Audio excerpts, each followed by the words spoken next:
Now it's time to get back into Absolute Superman. See, for the whole last issue, Superman had been captured and tortured by Brainiac. Held down with all kinds of kryptonite, his mind was almost broken. It got to a point where in these simulations he was placed in, he started to immediately kill his enemies. No hesitation. They were so close to getting him where they needed him. Brainiac was doing his best to break him for Ra's al Ghul. But before they got there, Jimmy and Lois finally were able to save him. And during the effort to save Superman, Lois lost her father, killed by Talia al Ghul, so those two got problems of their own. Lois Lane wants it back in blood. At least some good did come of this. Because they were able to save him before they broke him, Superman doesn't kill Brainiac, although he's very close to doing so. And he is able to escape with his new friends. So now that our trio is in a safer place, it's time to find out what their next steps are. So with that being said, let's get into it. And we start on a sad note. I feel like we're gonna have a sad note every time we see Ma Kent. See, issues ago, Superman came to visit her. This is Ma Kent. He loves her. He wanted to bring her different souvenirs from his journeys, but she did not remember him. She barely even said anything. And all of a sudden, as he continued to speak to her, she then yelled for help. So it was really sad to see he really doesn't have anyone. But here, now, in issue number 12, she remembers. As she says, "Nurse, nurse, oh my god, please hurry. I have to get ready for him right away. Right away. Did you see that storm that blew past? It was red as could be, wasn't it? That means he's back, my angel." But as the nurse tries to ask her what she needs, she forgot. She doesn't remember why she's standing there. She doesn't remember what she was saying. All she remembers is that the storm she saw may have looked a bit red. Just like that, she forgot him again. And now we pick back up with our trio, back in Kansas, the tall grass prairie. As Superman thinks to himself, the dust storm picked us up in Greenland and outran Lazarus fighter jets as it carried us to freedom. To what Soul knew was the only place on Earth I'd ever felt safe. He carried us to Kansas. But we aren't safe. None of us are. As Jimmy tries to console Lois about the death of her father, but it's something she doesn't want to talk about. And Superman continues, "Brainiac clawed his way deep inside my head, pushing me to become Ra's al Ghul's instrument of destruction. It almost worked. My hand was at Brainiac's throat and I was squeezing until Soul did what he's been doing for years now. As Soul tells him, relax your mind, Kal-El, close your senses to the rest of the world, and remember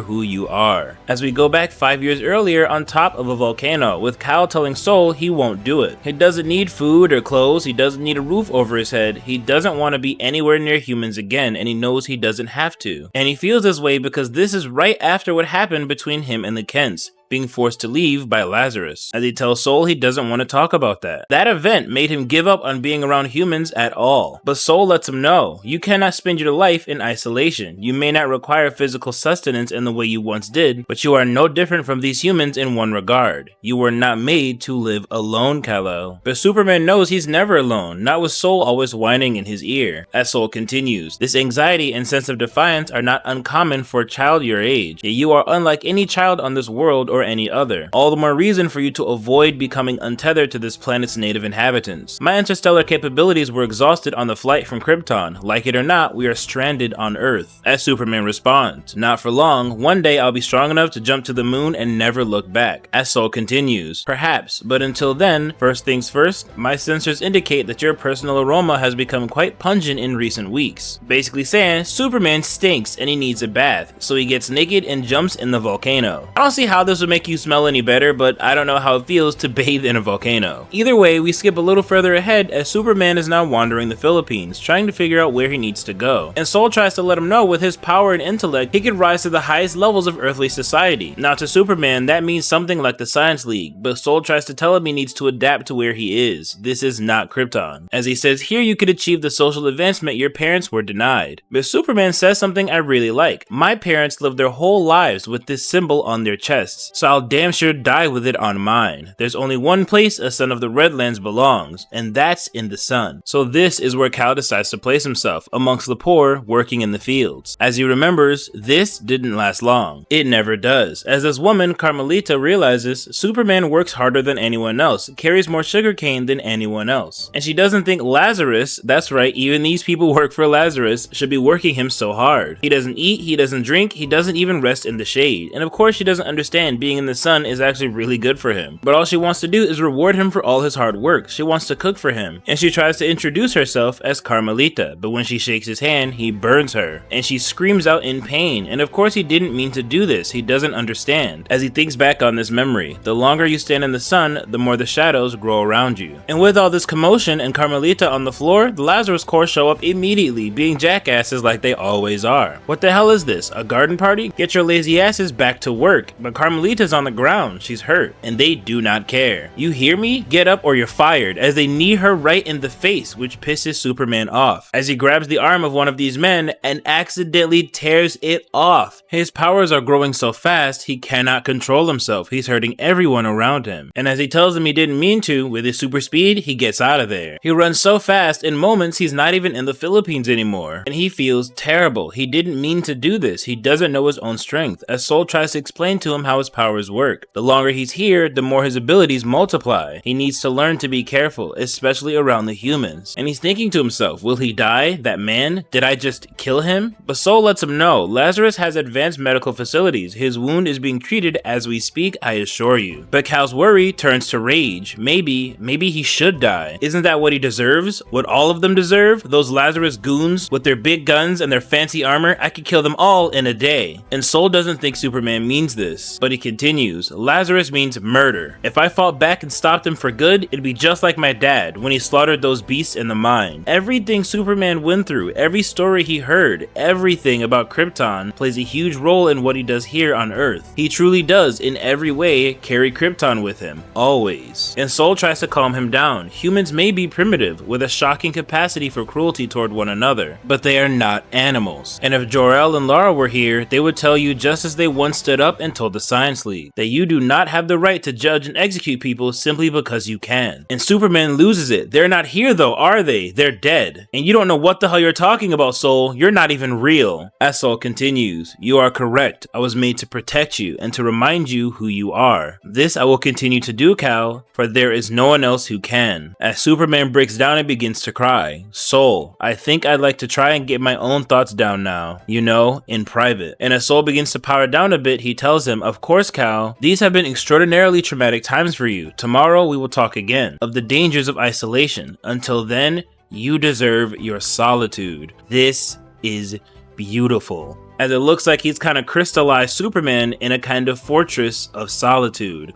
Bro, Absolute Superman is so good. I never thought we'd get to a point where Superman is the one that's underrated in the Trinity. And with that being said, we go back to the present, where Superman once again was crystallized in his own little fortress of solitude. And as he breaks free, Soul tries to ask him if he's okay, and Superman says no. He's still thinking about what Brainiac did to him, as he flies high in the sky, right in front of the sun. And with Superman getting the alone time he desperately needed, we catch up with Lois and Jimmy as they're trying to get a meal in a diner. And of course at this point, they don't have access to any funds, so Lois offers to do some chores, maybe wash some dishes, so that she can get something to eat. But then the waitress responds with, didn't work out like you hoped with Lazarus Corps, did it, Agent Lane? As the waitress lets her know, it's a small town, hell, it's right there in the name. I know who you are, both of you, we all do. As they turn around and we see all of the townsfolk starting to surround them. And Lois tries to let them know they don't want any trouble, and this is probably one of the best things about Smallville, how amazing the people really are. As the waitress continues, sit down. If you were still with Lazarus, Miss Lane, or if I believed anything they said on the news, Mr. Olsen, I'd be showing you to the door myself with a 12 gauge between your ribs. There are people in this town, maybe in this diner, who treat you a whole lot worse. They're decent folks, live their lives with their nose to the grindstone, but they're afraid. They've been made to be by people who want to weaponize their fear. Afraid of Lazarus, of outsiders, of each other. Some of them are even afraid of him, of what he can do, of where he could be from and what that means. The rest of us, we know who he is because we know what he's done. What he's done for Smallville, how many lives he saved without asking for nothing in return. As we literally see a little list of the things Superman has done. School bus pulled from the lake by unknown savior. Family survived tornado with the help of Angel.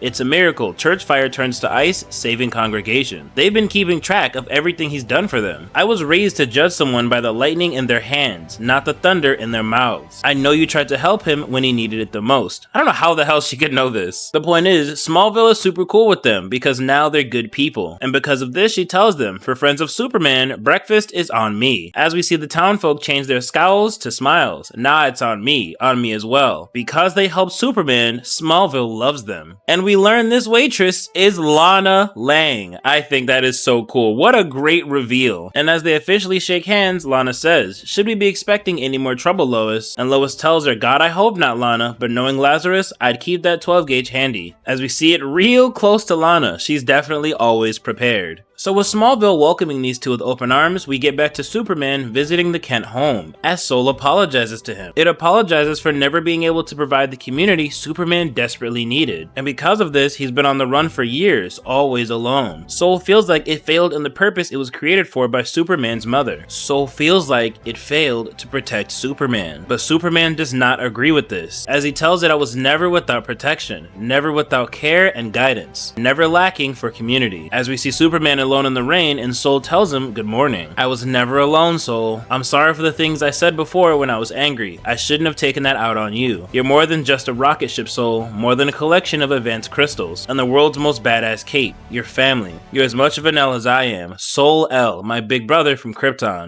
Thank you, brother, for everything. And with Sol not responding, Superman says, are you there? As Sol finally responds, yes, Kal, you are most generous, and may I just say that, but they're cut off.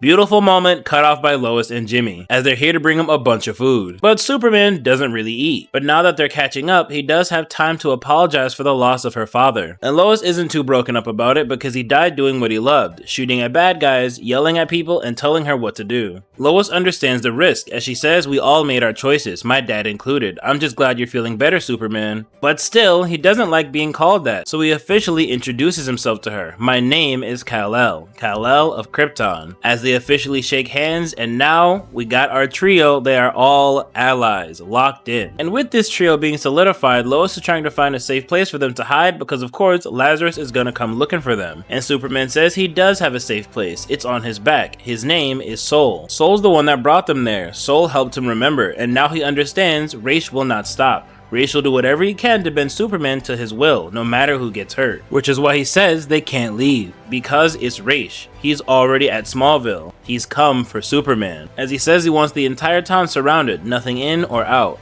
It's about to be war on Smallville. And we've already seen how ruthless Ra's can get. I mean, we saw him drop a baby off a balcony. So when Talia asks about the people of Smallville, he says, burn their houses and defile their churches. Cast them into the mud like pigs, stripped of decency, kill anyone who dares to even think of defying us, in as loud and appalling a manner as possible. And Talia's got no problem with this. Fill this land with screams and suffering, Talia, until the Superman has no choice but to come for us, with all his alien fury. And Talia responds, he's so shamefully meek, so frightened of losing control. We may have to murder every creature he favors to unleash his demons, starting with Agent Lane. Their plan is to make Superman cut loose, which always seems kinda weird to me because if he snaps, he will vaporize these two instantly, so don't really know where that's gonna go. Unless maybe Ra's is much stronger than I think, because he seems pretty confident. And once Superman is adequately enraged, I will handle his baptism personally. By the hands of Ra's al Ghul, he will be redeemed. And someday, the history books will record that the world was saved right here, in the worthless hinterlands of Kansas, as we see mechs,